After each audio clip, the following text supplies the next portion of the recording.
اعوذ باللہ من الشیطان الرجیم، بسم اللہ الرحمن الرحیم۔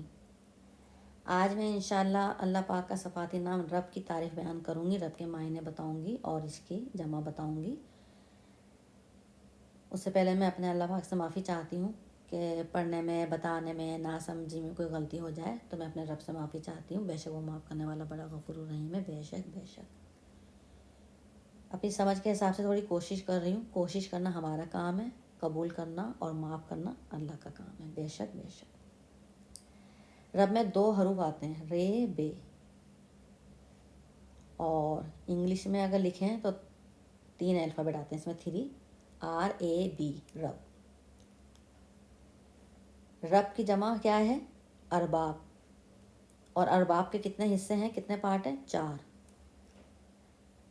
نمبر 1 نمبر 1 پالن ہار، نمبر 2 نمبر 2 مالک، نمبر 3 نمبر 3 پروردگار، نمبر 4 نمبر 4 خالق۔ تو ہم سب کو پالنے والا، ہم سب کا پالن ہار، ہم سب کا پروردگار، ہم سب کو پرورش کرنے والا ہمارا مالک کون ہے؟ رب۔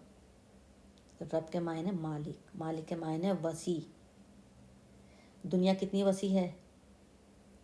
7 آسمان ہے، 7 زمین ہے، پھر اس کے درمیان چاند، ستارے، سب،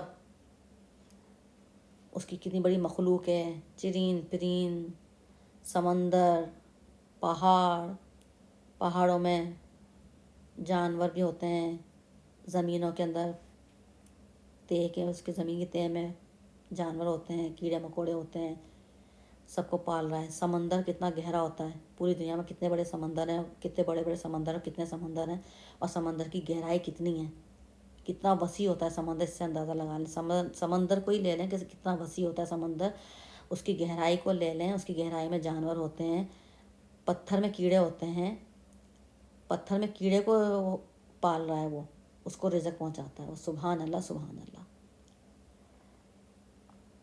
تو اس سے اندازہ لگا لیں کتنا وسیع وہ ہے پالنہار ہمارا، سب کو پال رہا ہے، ہم سب کو، اور کیسے پرورش کر رہا ہے، اس کو ہر ذرے کی خبر ہے کہ کب کس کو کیا چاہیے، کب کس کو کیا دینا ہے، کیا نہیں دینا ہے، کب کس کو نقصان سے بچانا ہے، کب کس کو فائدہ دینا ہے، کب کس کو کس چیز کی ضرورت ہے، کب کس کی دعا قبول کرنی ہے، کب کس کو کیا دینا ہے، کب اولاد میں کس کو کیا دینا ہے، اس کو سب، ہر ذرے کی، اپنی مخلوق کی سب ذرے کی اس کو پتہ ہوتا ہے، اس کو ہر چیز کی، ہر ذرے کی خبر ہے اس کو۔ ہم تو انسان ہیں نا، معمولی سے اسی کے بنائے ہوئے انسان ہیں نا، تو ہم اپنے بچے کی پرورش اس سے اندازہ لگا رہے ہیں ہم اپنے بچے کی پرورش کیسے کرتے ہیں، اور کتنی تکلیف لاتے ہیں بچے کو پرورش کرنے میں۔ بچے کو پرورش کرتے ہیں، کتنی تکلیفوں سے پالتے ہیں بچے کو۔ بچہ ہوتا ہے، جب چھوٹا ہوتا ہے تو اس کو بولنا نہیں آتا، تو سمجھ جاتے ہیں نا ماں باپ اس کو کیا چاہیے، کب بھوک لگی ہے، کب سرد گرمی سے اس کو بچانا ہے، کب اس کو کیا نام ہے نا کیا چاہیے، کس کی ضرورت ہے، کب اس کو کیا غذا دینی ہے، کب اس کو کیا کیا چاہیے، کیا بول رہا ہے وہ، ماں سمجھ جاتی ہے نا، بچہ بولنا بھی نہیں آتا لیکن ماں سمجھ جاتی ہے۔ پھر اس ہر مہینے بڑھتا رہتا ہے، پروان چڑھتا رہتا ہے، اس کی خوراک میں تبدیلی آتی رہتی ہے، اس کی پرورش میں تبدیلی آتی رہتی ہے، ماں باپ کیسے پروان چڑھاتے ہیں، کیسے پرورش کرتے ہیں اپنی اولاد کی، تو وہ تو سارے جہان کا پالنے والا ہے، وہ کیسے پال رہا ہے سب کو، سبحان اللہ سبحان اللہ۔ چرین پرین، زمینوں کی تہ میں کیڑے مکوڑے، حتیٰ کہ ایک چونٹی تک کو وہ رزق دینا نہیں بھولتا ہے۔ سمندر کی تہ پتھر ہے، پتھر میں کیڑا، اس کو رزق دینا نہیں بھولتا، سبحان اللہ سبحان اللہ۔ تو کتنا وسیع ہوا پھر وہ۔ تو یہ ہے اس کے رب کے معنی وسیع، مالک، سب کا پالن ہار۔ پھر قرآن پاک کی پہلی ہی سورت کی پہلی ہی آیت، سورۃ الفاتحہ، اس کی پہلی ہی لائن کیا ہے؟ الحمدللہ رب العالمین۔ ترجمہ: سب خوبیاں اللہ کے لیے ہیں جو مالک ہے سارے جہان والوں کا۔ تو اس میں مالک کا نام آیا نا، رب، مالک، اور اس میں بھی اللہ کے بعد جو دوسرا صفاتی نام آ رہا ہے وہ رب کا ہی نام آ رہا ہے اس میں بھی، سبحان اللہ۔ اور پھر جگہ جگہ پہ اللہ نے آیتوں میں، دعاؤں میں پہلے رب کا ہی نام دیا ہوا ہے، رب، رب، ربی، ربنا، کتنی دعائیں شروع ہو رہی ہیں اس سے، رب سے۔ پھر جگہ جگہ پہ اللہ پاک نے یہ ذکر کیا نا، یہ سورہ مریم کی آیت نمبر 65 ہے، 65 کا حصہ ہے یہ، 65 کا، رب السماوات والارض، یہ جگہ جگہ پہ آیا ہے، اور صورتوں میں بھی آیا ہے۔ آسمان و زمینوں کے بیچ جو کچھ بھی ہے وہ سب اللہ کا ہے، اور سب کی پرورش کر رہا ہے، اور سب کو کیسے دھیان رکھا ہوا ہے، سب کا خیال کیسے رکھا ہوا اس نے، کیا کچھ ہے زمین و آسمان کے درمیان، کیا کچھ نہیں ہے، سب اس کا ہے، اور سب کا مالک کون ہے؟ رب۔ سب کی تربیت کر رہا ہے، وہ کیسے تربیت کر رہا ہے، سبحان اللہ سبحان اللہ۔ سب سے خبر ہے، ذرے ذرے سے خبر ہے، اس باخبر رہتا ہے وہ۔ پھر رب اللہ نے اپنا نام خود کہاں پہ لیا؟ عالم ارواح میں۔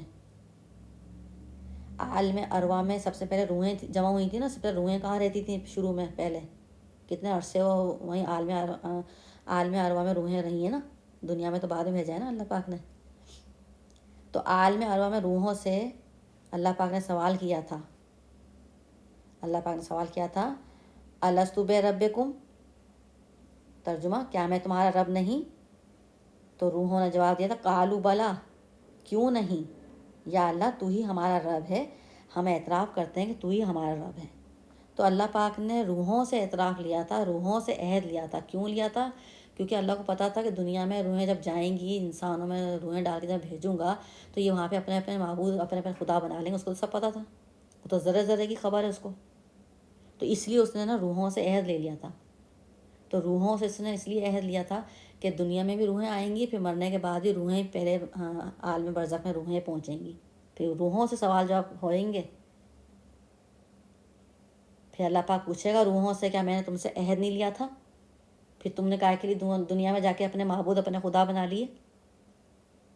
نعوذ باللہ کسی نے کوئی مٹی سے خود ہی بنا کے اس کو پوج رہے ہیں، وہ کیسے خدا بن گیا؟ نعوذ باللہ، شرک کی تو معافی نہیں ہے۔ اپنے اپنے سب نے بنا لیے ہیں معبود، خدا بنا لیے ہیں، تو کسی نے پیسے کو خدا بنایا ہوا، پیسے کے پیچھے بھاگ رہا ہے۔ انسانوں میں ہی اپنے کہنا بنائے ہوئے بڑے بڑے لوگوں کو مان رہے ہیں نا، نعوذ باللہ۔ ڈر خوف انسانوں کا، اللہ کا ڈر نہیں ہے۔